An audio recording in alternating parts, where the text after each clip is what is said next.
He is seeking the Democratic nomination for the presidency. Mr. Chafee was first elected as a city councilman and then mayor of Warwick, Rhode Island. He then became a U.S. Senator representing Rhode Island, and most recently was Rhode Island's governor. He just left office in January of this year. So please join me in welcoming to the Register Soapbox, Lincoln Chafee. Thank you, Carol, very much. Good morning. Good morning. Good morning. In 2016, the United States of America is going to have a new president. You all know that President Barack Obama is term limited, and we're going to have a new president. And so all Americans in November of 2016 are going to make a very, very important choice. And how are we going to make that choice? I'd like to think that first of all, you look at past performance, your past record. That's very important. Second of all, you look at the character of the people that are running. Do they have courage? Are they honest? Do they have high ethical standards? And thirdly, what's the vision for the future? What does that individual want to do with our great country and for our future generations? So let me go back a little bit in my record. First of all, being in Iowa, I think it's important to say I was a high school and college wrestler. There you go. The Cyclones and the Hawkeyes were some of the best wrestlers ever. Woo! And it's good to be here. I wrestled all through college. Then when I got into politics, as Carol said, I started at the local level. And I was a councilman for 4 years and a mayor for 7 years. And so I know that what it's like to have to plow the snow when you have a blizzard, to pick up the trash, to make sure the ball fields are in good shape, make sure your schools are good, your police and fire is operating efficiently, and keep property taxes down. Yeah! That's important. And I wouldn't have been reelected as a councilman, as a mayor, those 11 years I spent at the local level, if I wasn't doing a good job making sure the police and fire were operating well, the schools were good, the trash was being picked up, the snow was being plowed, all those local issues that are so important, not just in Rhode Island where I'm from, but across the country, in city halls and town halls across the country. Doing those little things that affect the people. I did it. And as Carol said, I went to the United States Senate. And I was there from very, very volatile times. Bush and Cheney came in, President Bush and Vice President Cheney came in with a very, very radical agenda. Huge tax cuts that favored the wealthy, which I voted against. I thought we finally got to surpluses, let's keep them, let's not get back into deficits. Those tax cuts were too deep, and I was right. And then came September 11th and the war in Iraq.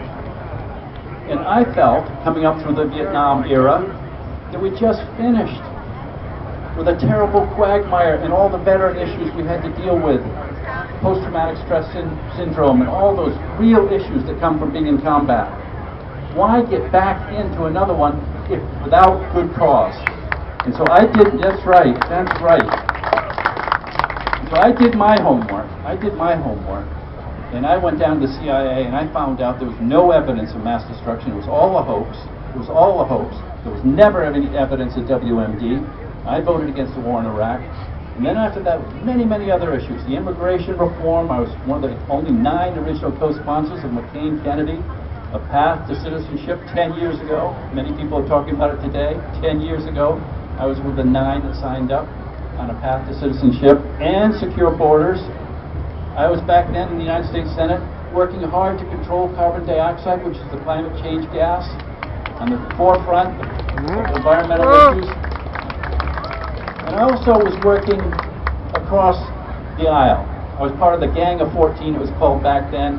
7 Democrats, 7 Republicans working together. We need more of that. I was good at it in the United States Senate, working across the aisle with everybody. And then I went to be a governor, and I was governor of the state of Rhode Island in some of the worst economic times. High unemployment, people losing their homes to foreclosure. And I had to turn it around as governor. And at the end of my time as governor, Rhode Island had the biggest drop of unemployment over my time as my budgets as governor of all but 5 states. And how did I do it? I invested in education. I invested in our K-12. I invested in our public institutions of higher education. I invested in roads and bridges. I invested in workforce development programs. It wasn't easy, but I took those valuable tax dollars and made them work most to benefit our state of Rhode Island. And we had the biggest drop of unemployment over my budgets of any but 5 states. We also passed marriage equality in Rhode Island. I thought that was important, not only for gay people to love each other, to get married. I thought that was what we wanted, of course, but also I thought it was important for our economy. This is a fact. Economies are going to prosper when you have a tolerant society. Just look at all the thriving economies around the United States, whether it's in Cambridge and Boston, or Palo Alto, or Austin, Texas. All those areas are very tolerant. They welcome everybody. The economy is going to do well. I also passed some immigration DREAM Act, they call it, in-state tuition for our youngsters that are undocumented, that want to go to our state colleges, that they don't have to pay out-of-state tuitions. Big difference. We got that passed. We also, as governor, when we had the Obamacare, Affordable Care Act rollout, Rhode Island was one of the national leaders in the number of people to sign up for Obamacare. And it didn't just happen. It didn't just happen. We worked hard. We knew this was going to be a difficult process of getting people to sign up for our exchange, and we made it happen. One of the best rollouts in the country. So not only as governor, getting people back to work, we're doing good things for the future of our state, passing marriage equality, having the DREAM Act for our citizens, having the Affordable Care Act, one of the best in the country. We also raised the minimum wage 3 out of my 4 years as governor. Very happy, proud to do that. Leadership, making our state better for future generations. So that's my record. First of all, as a wrestler, that's always important. As a local office holder, councilman and mayor, and then a United States Senator, and then as a governor, there's no other candidate running for president. Nobody that's going to stand here, Republican or Democrat, that can say they have that experience. I've been at local level, I've been at the federal level, I've been at the state level. That's important as I start this conversation about who we're going to elect to be our next president. There's not a lot of learning curve if you spend 11 years at the local level. There's not a lot of learning years if you spend 7 years in the United States Senate.